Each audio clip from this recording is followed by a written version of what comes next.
Selamat siang. Nama saya Yusefa, panggilannya Eva. Anak saya Darlin, panggilannya Alin. Ini suami saya Doni Adonia, panggilannya Doni. Terima kasih buat kesempatan yang diberikan kepada keluarga kami. Sangat bersukacita bisa berkumpul bersama-sama, bisa sharing. Sebenarnya sudah lama saya pengen sharing, cuma waktunya belum pas-pas.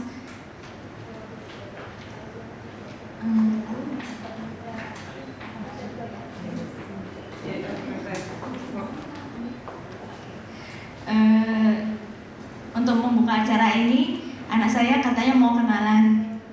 Jadi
Oke, selanjutnya setelah Alin perform, kali ini kita pengen dengar bagaimana sih atau kapan ibu atau bapak mengetahui bahwa Alin itu mengalami gangguan pendengaran. Diceritakan saja historinya. Selamat siang Bapak Ibu sekalian. Good afternoon for the medal team. We would like to thank for this opportunity to share with people around, especially for the parents who has a child who suffer from profound and severe hearing inability. Selamat siang Bapak Ibu. Terima kasih atas kesempatannya. Pertama-tama kami itu mengetahui bahwa anak kami mengalami gangguan pendengaran itu kalau nggak salah sekitar akhir tahun 2011. Jadi waktu itu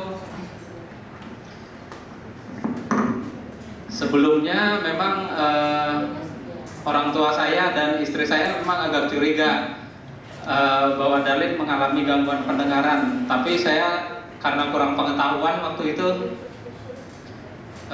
saya berpikir bahwa itu hanya delay development, tapi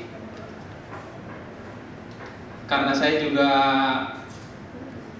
mau tahu sebenarnya alasannya kenapa dia memang tidak merespon atas suara-suara yang ada di sekitarnya, maka kita datang ke ahli THT untuk memeriksakan pendengarannya. Tapi waktu itu memang dirujuknya ke rumah sakit di Kencana karena mereka punya peralatan yang cukup untuk memastikan bahwa ini memang gangguan pendengaran. Dan ternyata setelah dites memang hasilnya Darlin ini memang mengalami gangguan pendengaran. Nah setelah itu kan waktu itu saya lupa tanggalnya, tapi waktu itu dari RSI nggak tahu waktu itu sama Medel atau enggak ya, mengadakan family support group di rumah sakit Proklamasi yang di Serpong. Nah waktu itu kita datang, sambutan dari Bu Betty waktu itu bersama dengan kalau nggak salah Raisa ya, dan rekan-rekan bapak-bapak ibu yang mungkin sebagian ada yang hadir di sini. Kita mendapat banyak pengetahuan mengenai gangguan pendengaran ini. Nah setelah itu kita masih bingung karena biayanya kan cukup besar ya Bu, untuk mendapatkan cochlear implant ini, belum lagi operasinya kan. Jadi waktu itu kita bingung lah gitu, jalan keluarnya gimana gitu. Sebenarnya jalan keluarnya ya kita sudah yakin bahwa itu dipasangin cochlear implant gitu, tapi untuk jalan keluar secara finansialnya ini kita bingung gitu, karena alatnya ini kan kalau bagi keluarga kami sendiri ya cukup mahal gitu. Jadi setelah bergumul dan berdoa gitu, ternyata kita dikasih jalan keluar, dan bersyukur sekali pada bulan Maret 2012 itu Darlin menerima cochlear implant, dan 1 bulan setelahnya alatnya diaktifasi. Itu baru sebagian, mungkin ya sekitar nggak sampai 50% lah dari perjuangan yang harus kita jalani gitu. Selanjutnya kan karena dia belum mengenal bahasa trilingual ya, pada saat dipasang cochlear implantnya ya kita harus terapi, banyak terapi secara rutin gitu. Waktu itu ya kita datang juga ke RSI, sampai sekarang Darlin masih rutin menjalani terapi, dan juga waktu itu secara rutin juga dia di mapping di bawah di pedal, dan melalui banyak bantuan dari tim RSI, dan juga sebenarnya kreditnya banyaknya ke ibunya, karena ibunya yang full time lah menerapi dia gitu. Kalau sama saya ya paling pas malam-malam saya pulang kerja atau pas weekend baru bisa full gitu. Tapi memang ya diperlukan perjuangan yang keras, bukan hanya dari ibunya saja, tapi ya kita bapak-bapak juga harus mendukung dengan sepenuh hati gitu, karena ini kan anak kita juga yang harus kita bantu supaya dia sebenarnya kan yang kita harapkan itu dia ini bisa mandiri gitu. Jadi dengan dia bisa mendengar, berkomunikasi, ujungnya dia bisa mandiri. Kami juga bersyukur untuk bantuan dari sekolahnya, karena sekolahnya dia untuk saat ini masuk sekolahnya sekolah umum. Jadi waktu itu kami juga meminta kesempatan kepada pihak sekolah untuk berbagi pengetahuan mengenai bagaimana menangani Darlin di sekolah, dan kami bersyukur bahwa sekolah masih memberikan kesempatan dan membuka diri bagi kami untuk membagi pengetahuan kami, dan sampai saat ini kami masih secara rutin berkomunikasi dengan pihak sekolah, terutama guru kelasnya, bagaimana Darlin bisa berkembang bukan hanya di dalam dia berkomunikasi, tapi juga kemampuan kognitifnya. Untuk sementara itu saja, istri saya mungkin menjelaskan.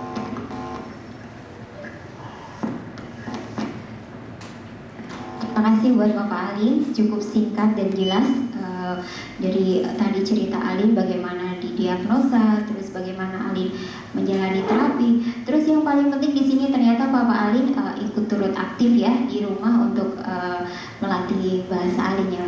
Terus sekarang yang aku pengen tanya ini Mam, stimulus apa yang diberikan setelah Alin ini mengikuti terapi di rumah? Mungkin mau bisa share ke orang tua yang lain, karena kan di sini orang tua juga menemani terapi anak-anaknya. Cuman mungkin ada sebagian yang mungkin oh ternyata aku ada yang miss nih di sini, mungkin mau bisa share di situ. Silakan.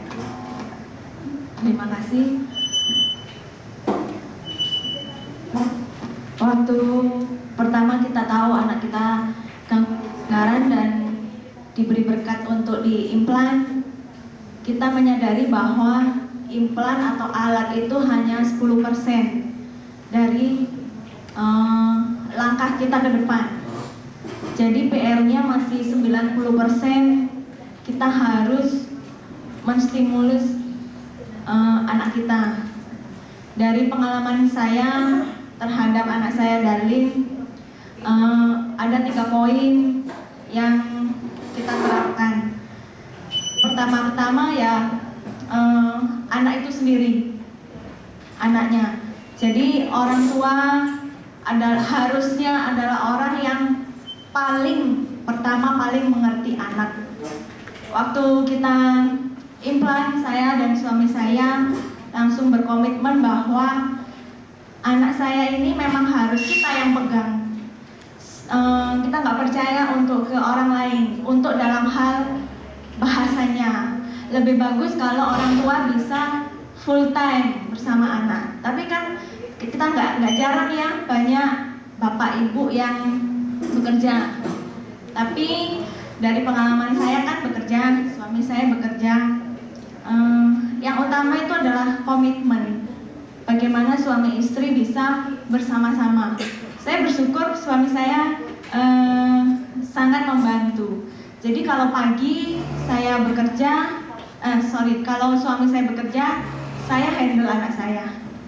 Memang harus ada yang dikorbankan, jadi kita nggak bisa lagi dong full kerja pagi gitu. Jadi kita siapkan waktu pagi untuk anak saya. Setelah suami saya datang, saya praktek sore, anak saya bersama suami saya. Jadi saya masih ingat tuh awal-awal, papanya kan nggak jarang ikut terapi, jadi dia nggak tahu programnya di terapi apa. Jadi saya bilang, papa, aku mau kerja. Ini ya di tembok nanti diajarin ini ya, gitu. Jadi ya begitu kan. Waktu saya praktek, saya dengan tenang meninggalkan anak saya dan yakin bahwa dia belajar sama papanya di rumah. Bisa dibayangin kan ibu-ibu suami saya kan capek kerja, tapi ya mau aja gitu. Soalnya setiap saya pulang pasti saya nanyain, tadi udah belajar apa aja sama Darlin gitu. Yang kembali ke awalnya, yang pertama adalah anak itu sendiri. Kita harus tahu sifat anaknya. Jangan sampai sifatnya yang tahu mbaknya. Kalau bisa ya walaupun mama kerja harus tahu sifatnya. Seperti misalnya anak saya kan orangnya itu ekstrovert, gampang bergaul. Terus pembosan, gampang bosan. Terus dia ini juga suka hal-hal baru. Rasa saya sih setiap anak-anak pasti suka hal baru ya. Karena dia ekstrovert, saya mengambil momen itu untuk setiap ketemu orang saya kenalin, saya ceritain anak saya tuh begini. Dan jadi mereka mengerti, saya nggak sembunyikan anak saya gangguan pendengaran. Saya memang sharing ke semua orang. Dan keuntungan yang saya dapat, semua orang itu bisa membantu anak saya untuk belajar berbahasa. Waktu praktek pagi saya kerja, kadang kan dia ikut kalau belum pulang sekolah. Dia nungguin di resepsionis, ngobrol sama perawat saya, ngobrol sama pasien gitu. Jadinya waktu pulang saya kaget loh, anak saya kok bisa bahasa ini ya, dari mana? Ternyata dia belajar dari pasien-pasien, belajar dari resepsionis, perawat. Saya kayaknya nggak pernah deh ngajarin itu, kok dia bisa ya. Jadi kesimpulannya, semakin dia kita simpan di rumah, dia hanya mendapat bahasa cuma dari orang tua, kakek, nenek mungkin kalau ada, kebetulan kita cuma bertiga di rumah, jadi ya akan sangat sempit bahasanya karena cuma saya dan papanya paling ngobrol ya seputar itu aja. Tapi di saat saya lepas, saya suruh bergaul dengan siapa aja, justru di situ dia dapat sesuatu yang baru yang mungkin saya nggak ngasih ke dia. Terus yang masalah bosan, dia kan orangnya gampang bosan. Saya menempatkan anak saya itu sebagai suatu individu. Jadi saya nggak menempatkan anak saya sebagai objek. Maksudnya gini, ada orang tua ya yang kalau terapi, aku harus terapi 1 jam nih dari jam 9 sampai jam 10. Padahal belum tentu momen itu pas. Kadang jam 9 hari ini anak saya udah bangun pagi, jadi jam 9 dia ceria, mau diajak belajar. Kadang tidurnya kemalaman jam 9, dia belum bangun. Saya nggak memperlakukan dia harus bangun, harus belajar. Enggak, jadi saya ambil waktu fleksibel. Saya harus pinter-pinter ngambil kesempatan kapan anak saya siap. Kadang di mobil waktu saya mau berangkat kerja, dia tertarik akan sesuatu misalnya. Dulu belum bisa ngomong, dia suka nunjuk pohon gitu ya, gitu kan. Terus saya terasin, oh itu pohon ini gunanya ini gitu. Dia nggak bisa ngomong apa-apa sampai 3 bulan, tapi saya terus aja ngoceh gitu ya. Syukurnya sih Tuhan karuniakan saya orang yang suka ngomong. Jadi keuntungannya saya orangnya suka ngomong. Terus kalau yang masalah bosan, terus dia ekstrovert. Selain itu dia juga fisikal gitu. Fisikal, suka hal-hal baru, tapi yang fisikal. Kalau terapi di RSI kan yang ada di ruangan itu, jadi lingkupnya sempit. Barang-barang yang dibuat terapi kan yang kecil-kecil ya, yang nggak fisikal. Tapi di rumah saya punya dari Mbak Devi lembar terapi ya, apa aja yang harus saya kerjakan minggu itu. Saya baca, saya pelajari sampai rumah, kira-kira apa ya yang Alin suka dengan teori yang diajarkan yang kayak di Mbak Devi itu apa. Tapi dia nggak suka yang sama duduk gitu, dia sukanya main bola. Ya saya ajak dia main bola, tapi saya tetap ambil dari sini, saya nggak jauh-jauh dari sini. Karena minggu depannya pasti Mbak Devi kan nanyain tuh terapinya, udah diajarin apa Bu minggu ini, terus udah dapat apa, perkembangannya apa gitu. Dari sifatnya dia saya ambil, saya nggak paksain dia untuk dia sesuai saya, tapi saya yang menyesuaikan diri ke anaknya. Dengan begitu dia jadi happy. Jadi ada beberapa temannya sih, yang ada temannya yang pakai ABD juga. Mamanya itu memaksakan anaknya ngikutin saya karena mamanya melihat temennya berhasil seperti itu. Tapi belum tentu, karena sifat anak kan lain-lain. Jadi kita nggak bisa mencontoh 100% orang yang sudah berhasil memperlakukan anak-anaknya terus kita ikutin 100%, enggak. Mungkin kita bisa ngambil sedikit-sedikit yang disesuaikan sama anak. Terus yang kedua, selain dari sifat anaknya, dari orang tua harus ada komitmen untuk menyiapkan waktu, harus sering bersama sebisa mungkin. Karena dari pengalaman saya juga, pagi kan saya antar dia ke sekolah, habis itu saya drop di sekolah, saya kerja. Setelah dia sekolah umum, habis itu pulang saya jemput. Sebenarnya dia tuh berkeinginan untuk menceritakan sesuatu di sekolah, tapi karena saya nggak tahu dia cerita apa, saya jadi kurang bahan gitu. Ini ngomong apa ya? Terus saya bilang, oh ya, dia nggak suka kayak gitu. Jadi saya jadi aktif ke sekolah, nanya, Bu tadi di sekolah apa sih ininya? Terus tadi ngapain aja sih anak saya, ngapain aja gitu. di sekolah Darlin kan laporannya setiap minggu. Jadi minggu ini Darlin gini gitu. Jadi kalau hari Senin dia dapat buku laporan, saya langsung bahas. Tadi kamu mama bacain, habis saya bacain, ini loh katanya kamu pintar main ini ya. Gimana ceritanya main ini? Terus dia ngomong sedikit-sedikit ya di awalnya, tapi kalau sekarang sih dia udah bisa bercerita runtut. Terus saya gali terus, saat dia ngomong satu kata, saya panjangin kata-katanya. Misalnya, mama, tadi aku main bola gitu. Oh main bola ya, kamu main bola sama siapa? Sama ini. Bolanya warna apa? Oh ini ya, jadi satu kata dari dia ngomong bola, saya panjangin sampai dia banyak mendapatkan kata-kata baru. Terus sejak saya tahu bahwa dia itu pengen bercerita, tapi saya nggak tahu yang diceritain apa, saya jadi sering nongkrong di sekolah. Iya, jadi waktu pagi dia berangkat agak pagi gitu ya, masuk jam 7. Kalau masuk pagi dulu setengah 8, jam 7 dia udah di sekolah kan, ada olahraga, bernyanyi. Saya rekam lagunya, saya rekam gurunya ngomong apa gitu. Nanti di sekolah masuk saya udah nggak boleh masuk. Ntar keluar saya nggak langsung ajak dia pulang. Saya suruh dia bermain sama teman-temannya. Nanti di rumah saya bahas juga tuh. Tadi main apa? Gitu. Oh prasotan ya gini-gini gitu. Jadi semakin sering kita bersama, kita semakin tahu loh dia mau cerita apa. Kalau kita udah cuek gitu ya, pagi udah drop sekolah atau pagi sama mbaknya kita kerja, ntar pulang kita datang dia udah tidur.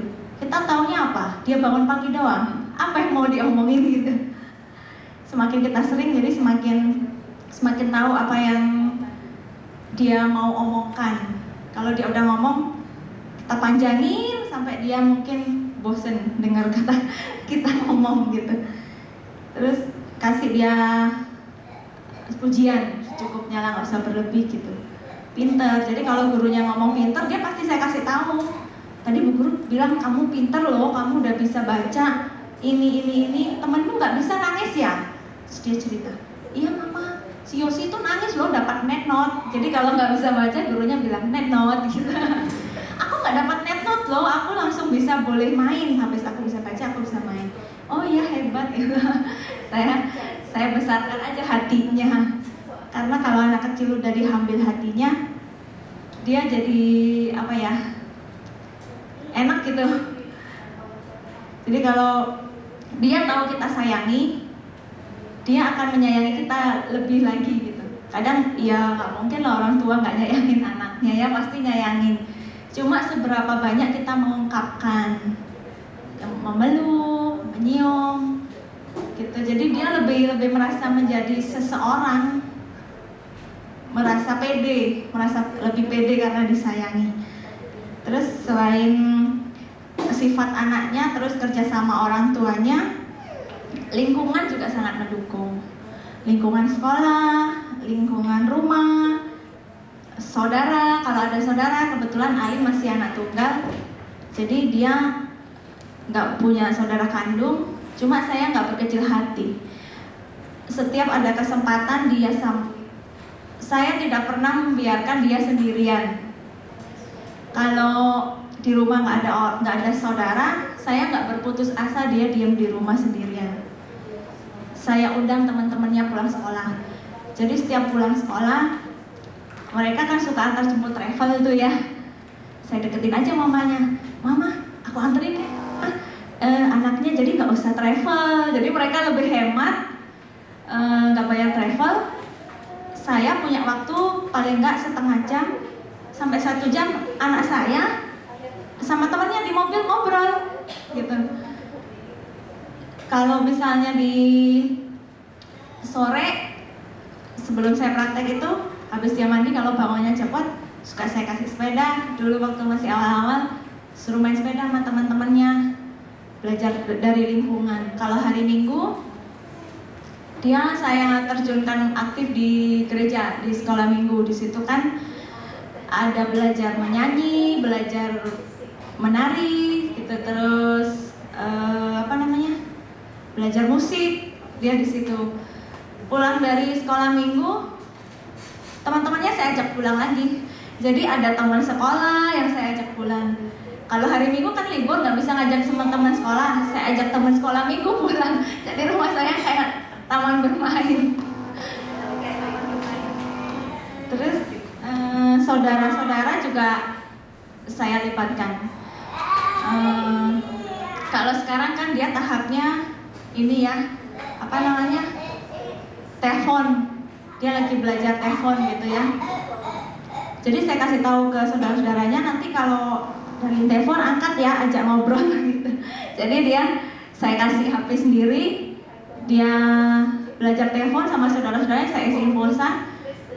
Dia udah bisa ngambek kalau pulsanya nggak ada, karena dia merasa nggak bisa bersosialisasi.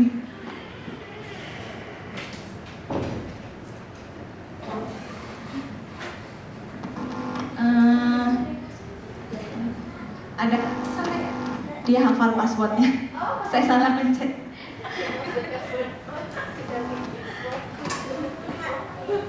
Iya, tunggu. Ada beberapa ini pengalaman dia yang sempat saya copy, misalnya di sekolah minggu ya, saya ikutkan dia ensemble.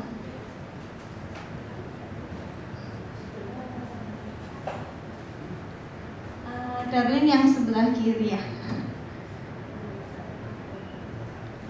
Jadi anak kita memang ada keterbatasan, tapi jangan dibatasin. Dia sukanya apa, masukin. Dia senangnya apa, terjunkan. Jangan malu. Semakin kita malu ya anak kita semakin terpuruk, nggak bisa apa-apa. Dia main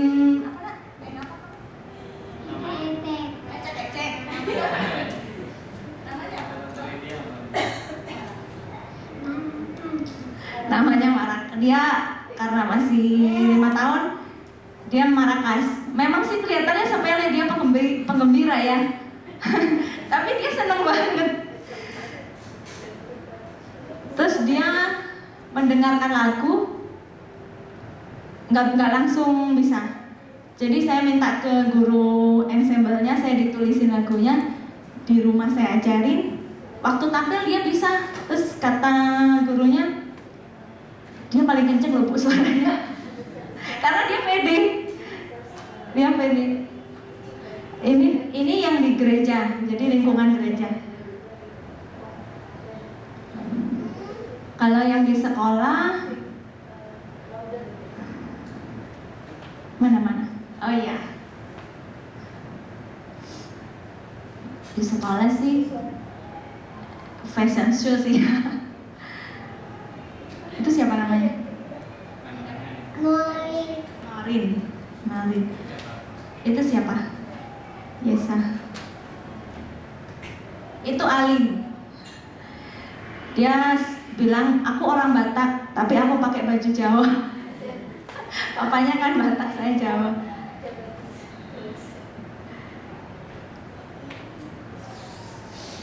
Di sekolah dia sama seperti teman-teman yang lain. Udah bisa bernyanyi, udah bisa menari, udah bisa, sekarang sudah mulai main pantun ya, drama pantun. Terus karena dia fisik suka, ini di sekolah dia udah diperlakukan sama seperti teman-temannya. Gurunya ngomong juga udah ngomong seperti biasa. Dulu awal-awal saya sharing ke gurunya, Bu, kalau dia diajak ngomong dia nggak sambung, tolong Ibu deketin di telinganya, perlahan tapi jelas. Gitu. Awal-awal sekolah. Tapi sekarang dia udah di situasi yang ramai pun dia udah bisa.